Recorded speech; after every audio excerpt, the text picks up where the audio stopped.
이번엔 글로벌 특파원 리포트 시간입니다. 월가 인사이트와 생생한 분위기 신인규 뉴욕 특파원과 알아보겠습니다.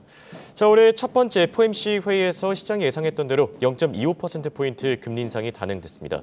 사실 시장이 더 주목했던 건 파월 의장의 입이 아닌가 싶은데요. 발언들을 중심으로 시장을 움직인 요인들 정리해 주시죠. 네, 오늘 시장이 움직인 맥락을 조금 정확하게 하자면 시장이 제롬 파월 연준 의장의 신중론 속에서 환호할 부분을 스스로 찾아냈다, 이렇게 정리를 해야 할 것 같습니다. 큰 틀에서 오늘 파월 연준 의장의 발언 기조는 인플레이션 아직은 잡히지 않았고 인플레이션 잡기 위해 갈 길이 멀고 그리고 몇 차례 금리를 더 올릴 수 있다라는 것이었습니다. 기존의 큰 틀에서 벗어나지는 않았습니다. 노동시장 부분에서는 서비스 인플레이션 고착화라는 우려 부분 대신에 임금 비용 인상발 인플레이션, 그러니까 물가 급등이 임금의 인상을 자극하고 그렇게 오른 인건비가 상품 비용을 자극해서 물가가 계속 오를 가능성, 이 웨이지 프라이스 스파이럴이라고 하는 건데 이 가능성이 현재로서는 낮다는데 조금 더 방점을 두는 모습은 보였습니다. 고용 시장이 견조한 것과 또 비용 상승이 생각보다 낮다는 점, 그러니까 경제 상황이 생각보다 좀 좋다는 점, 이런 부분들을 염두에 둔 발언으로 해석이 되고요.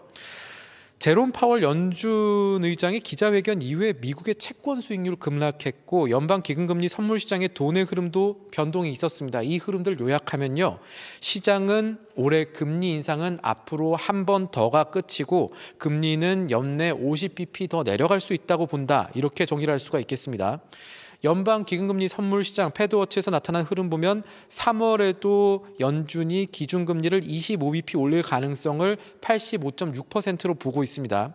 이후에 오는 9월까지 연준이 3월에 한 번 더 25bp 올린 이후에는 연준이 금리를 더 올리지 못할 것으로 보고 있고요. 그러니까 몇 차례 금리 동결 결정 이후에 11월에 기준금리가 0.25%포인트 내려갈 확률과 그 다음 달인 12월에 또 25bp 추가로 내려갈 확률을 현재로서 가장 높게 점치고 있습니다.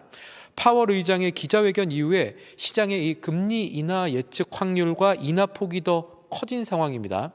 사실 오늘 파월 의장이 앞으로 금리가 몇 차례 더 올라갈 수 있을 것이라는 발언을 했는데 이 발언을 시장이 부정하고 오히려 더 완화적인 통화 정책이 이어질 수 있다고 시장은 예측하게 된 겁니다.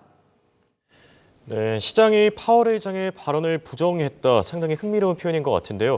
그동안에 사실은 연준에 맞서지 말아라 이런 표현들이 많았지만 지금 분위기가 완전 반전된 모습입니다. 기사를 조금 자극적으로 쓰자면은 월가에는 이런 격언이 있었습니다. Don't fight with Fed, 그러니까 연준과 맞서지 마라라고 하는데 최근에는 Don't care with Fed, 그러니까 Don't care about Fed라고 해야 될까요?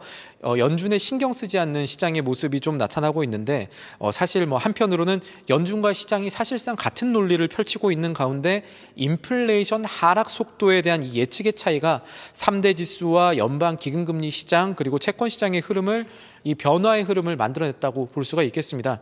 조금 전에 설명드렸던 대로 파월 의장은 오늘 기자회견에서 몇 차례 추가 금리 인상이 더 가능하고 올해 금리 인하는 없을 것으로 본다고 하면서 그때 단서 조건을 달았습니다. 이런 기조는 앞으로 들어오는 경제 데이터에 따라서 변할 수도 있다는 겁니다. 그러니까 인플레이션 완화를 보여주는 지표들이 계속 나온다면 연준은 긴축 정책을 생각보다 더 빨리 접을 수 있다는 시장의 기대를 오히려 키운 대목이라고 볼 수가 있겠습니다. 파월 의장은 또 이번에 경제 상황 평가를 묻는 질문에 사실 처음으로 시간이 조금 더 필요하지만 처음으로 물가 하락 과정, 그러니까 디스인플레이셔너리 프로세스에 있다, 지금 미국이 접어들었다, 이렇게 얘기를 했습니다. 물가 상승률 하락이 아니라요, 물가 자체가, 특히 상품 부분에서 물가가 조금 가격 자체가 내려가는 현상이 일부에 관측되고 있다는 겁니다. 주택 서비스 물가가 앞으로 조금 더 오르겠지만 이어서 올해 안에 떨어질 수 있다, 이런 식으로 전망을 했고요.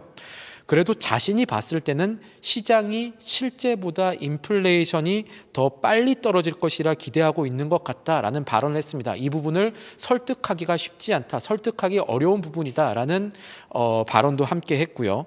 물론 인플레이션이 예상보다 더 늦게 떨어질 수 있다는 파월의 말 역시 확정된 사실이 아니라 연준 내부에 이 들어오는 경제 지표를 바탕으로 한 데이터 기반 예측이기 때문에 현재 상황에서 시장이 맞는지 아니면 연준이 맞는지는 결국 시간이 증명을 해줄 겁니다. 확실한 건 현재 시장은 연준에 맞서고 있다는 점입니다. 지금까지 뉴욕에서 한국경제TV 신인규입니다.